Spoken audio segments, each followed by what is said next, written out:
Hi everyone, I'm Lisa and welcome to the Stamp Studio. I've got two great projects for you using the same products. The first one is going to be this beautiful subtle Christmas card, and its companion is this beautiful double page spread.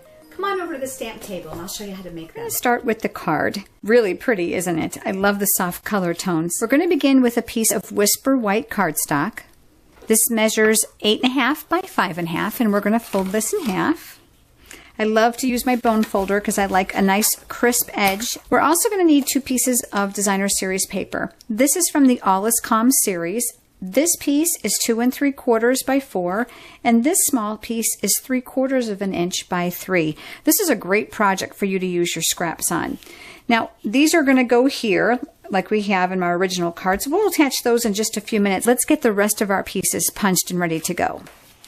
This is just a scrap piece of Whisper white cardstock, and I'm using 2 inks. I'm using Pear Pizzazz and Lost Lagoon. Now I'm going to take a quick break here and give you what I call my infomercial and show you what I'm using. I'm using the Festival of Trees stamp set with the coordinating tree punch. Now these are sold as a bundle, which saves you 15%. You're not going to want one without the other, I promise you that. Also featuring the Holiday Invitation stamp set. I will tell you that I received this free from Stampin' Up! At an event, and I didn't think it would have been anything I purchased, but I cannot live without it now. I have used it over and over and over again, and primarily because of the variety of occasions that it has inside of it. In the Festival of Trees stamp set, there are varying different trees. So this one is solid, and I love that the stamp is photopolymer, so you can see exactly where you're going. So I'm going to stamp one tree here, and here's a different image. This one's got the dots in it, which I really love. And I'm going to take what I'm calling like the garland, and I'm going to stamp that in the Lost Lagoon. You're going to notice I'm using very untraditional colors. Now here's the great thing about photopolymer. Lining up is a breeze. And then this one is going to go inside here. Now you're going to notice mine is really stained red, and that's because I've been using it in a lot of cherry cobbler lately. It does not affect the photopolymer at all, so don't let that concern you. I'm going to start with lining up the circle that's at the top and then just press. It's meant to be offset. It doesn't have to be perfect, so don't get crazy with that. Now we're using the coordinating tree punch, and this is the fun part. There's no fussy cutting involved, so I'm just going to line that up and punch this out. So there's one, and here is the other. The trees are also going to need a star at the top, and I decided not to stamp them. I decided I wanted to use this very beautiful Dazzling Diamonds glimmer paper. So I'm going to punch out one for each of my trees. Now, I'm going to give you a big tip. You're going to notice on my original card that I have the words eat, drink, and be merry. I don't know about you, but how many times have you made a project and you go to put the finishing touch on and then you feel like you've messed the whole thing up? So here's a tip.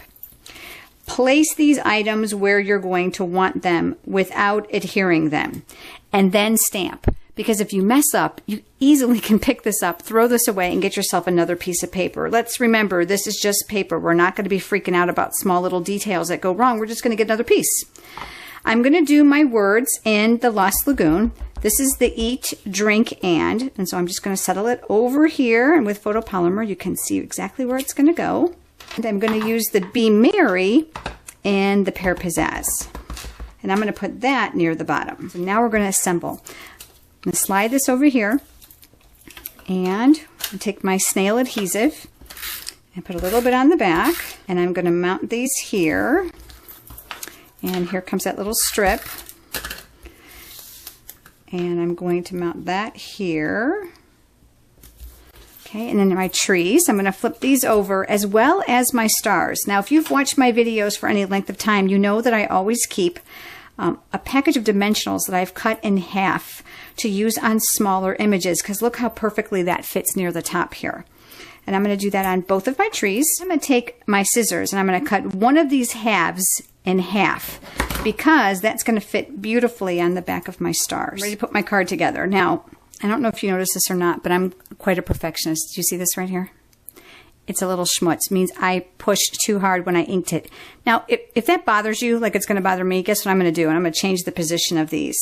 I don't need the trunk of this tree, so I'm cutting it off, because I want one to be slightly taller than the other. So I'm going to put this tree here, and I'm going to hide my mistake by putting this tree here. And those little stars with the little dimensional pieces, We're going to mount those right above them. And I like that the stars have now the same height as my trees.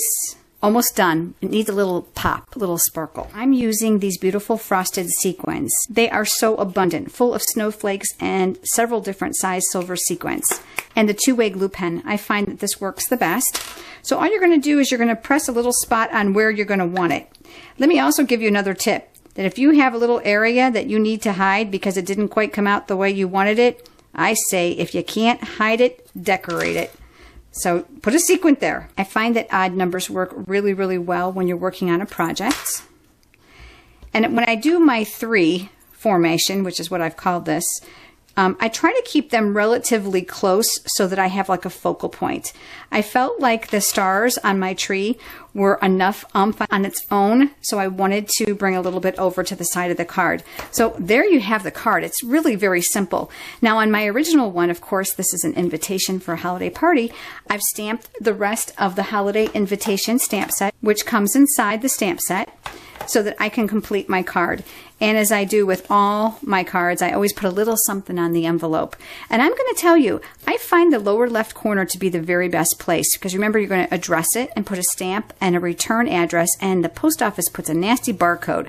So I like the lower left, or I like the flap of the envelope. Those are both great places. So that's the card, but let me show you the Stampin' Duo to this project. I have a double-page scrapbook layout, and I realize that in the view of my camera that you're not going to be able to see the whole thing. Don't worry, head over to my blog and take a look at all the still pictures that I have there, as well as dimensions for the projects. But isn't it pretty? I have used the exact same layout. I did add one additional stamp set. This is from Letterpress Winter, and I added some rhinestones. Added a little bit more of that Dazzling Diamonds glimmer paper, and it's only because of the amount of paper I had to cover on a 12 by 12 scrapbook layout. I have a beautiful double page spread and a coordinating holiday invitation. Thanks for joining me. Come back next week and I'll show you some more cool things you can make.